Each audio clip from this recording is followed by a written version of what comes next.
So I remember when I obviously grew up as a huge NBA fan, huge Lakers fan actually. If the Celtics fans hears it, they're gonna be mad at me. But so whenever I watched an NBA game, the first thing I was watching was the shoes. What color are the shoes that these players wearing? What brand it is? If it's comfortable. The next day I was waking up and telling my dad, please buy those shoes for me. You know, every kid in the world loves shoes. So I come up with this idea. I was like, let's find these artists around the world who's been oppressed by their government, and let's reach out to them and ask them to create these shoes for us, non-slave labor shoes, that we're gonna put all the struggles, all the violations, everything on the shoes. What's happening in Tibet, Hong Kong, Taiwan, Uyghurs, organ harvesting, surveillance cameras, concentration camps, and then we went to obviously different topics, Venezuela and Cuba and Iran and Russia and North Korea and all that stuff. But so I remember my first game, it was the Celtics against the Knicks at Madison Square Garden, opening night for New York, national TV on ESPN. So the whole country was watching it. It was the perfect moment. And my first topic was Free Tibet. The reason I wanted to do Tibet and not Uyghurs was because I didn't want people to say or think, oh, he's only doing it because he's Muslim. And I grew up as a Dalai Lama fan. So I put the shoes on, I went out there, I started to warm up.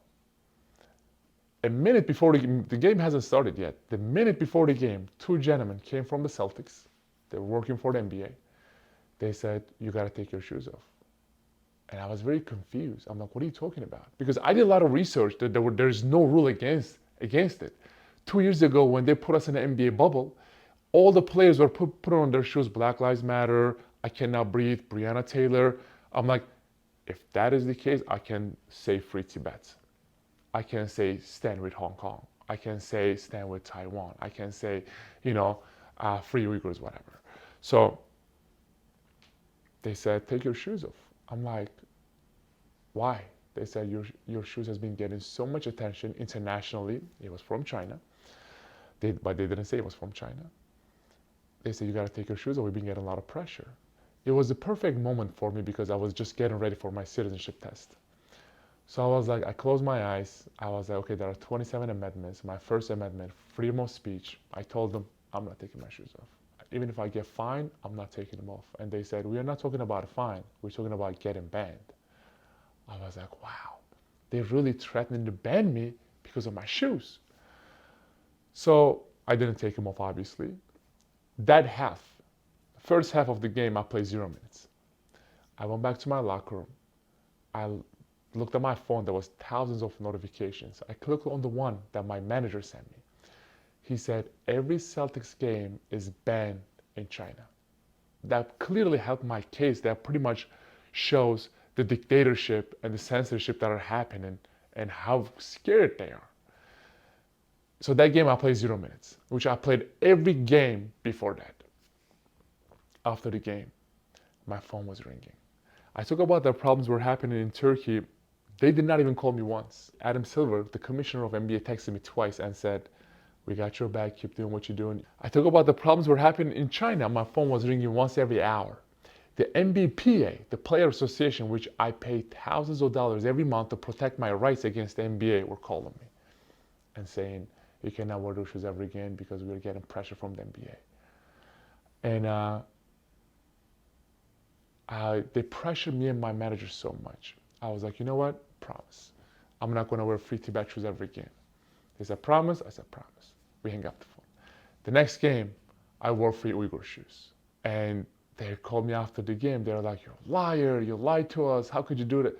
I'm like, first of all, I never lied to you. I never said I'm not going to wear free Uyghur shoes. I just said I'm just not going to wear free Tibet shoes. At that moment, they understood that they're not going to be able to handle me. Because after the second game, a guy called me. His name is Daryl Morey. He was the first guy who actually tweeted and said, stand with Hong Kong, and NBA lost millions of dollars.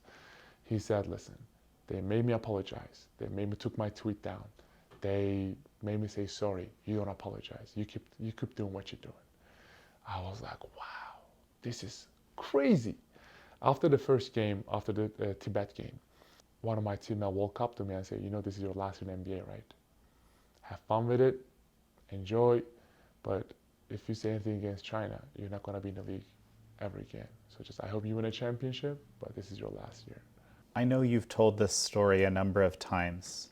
It's still unbelievable to me, the soft power that the Chinese regime exercises, even with such a prominent, massive, iconic organization in America.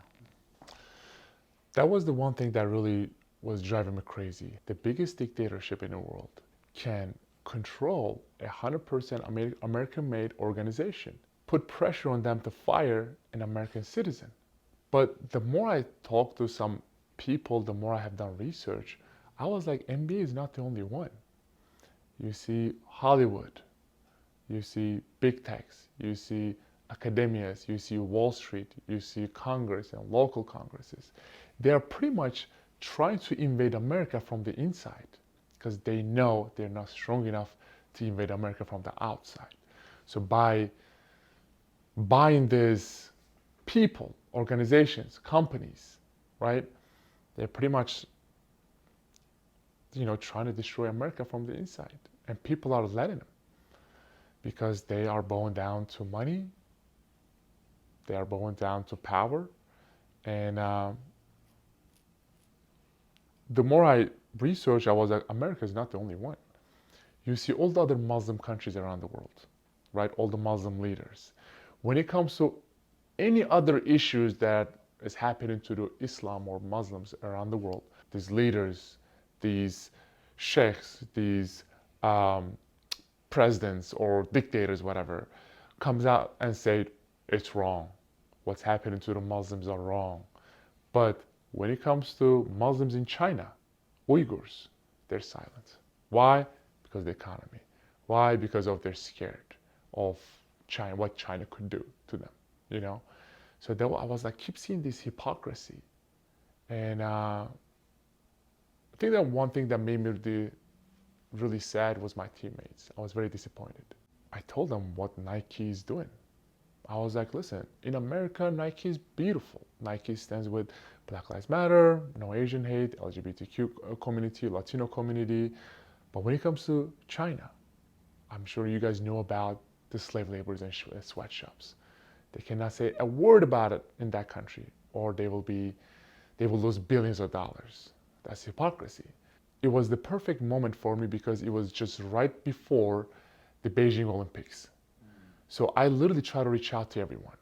Not just forget about NBA, NFL, MLB, MLS, NHL.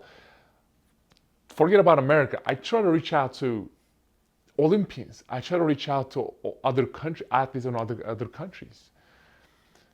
Including my teammates, they said, listen, I think what you're doing is so amazing, so inspirational. You're sacrificing a lot. We love you, we support you, but we just cannot do it out loud. I asked them why. They said, well, we have shoe deals, endorsement deals, we have jersey sales. We want to get another contract. Well, what do you think would have happened if the NBA decided to stand with you? So the thing is, more people watch NBA games in China last year than the American population. I believe around 450 million people watch NBA games in China. So Chinese government cannot just ban all NBA in China. It's a bluff, and NBA is biting it, If not only me, but if a couple players join me, it would have become a movement.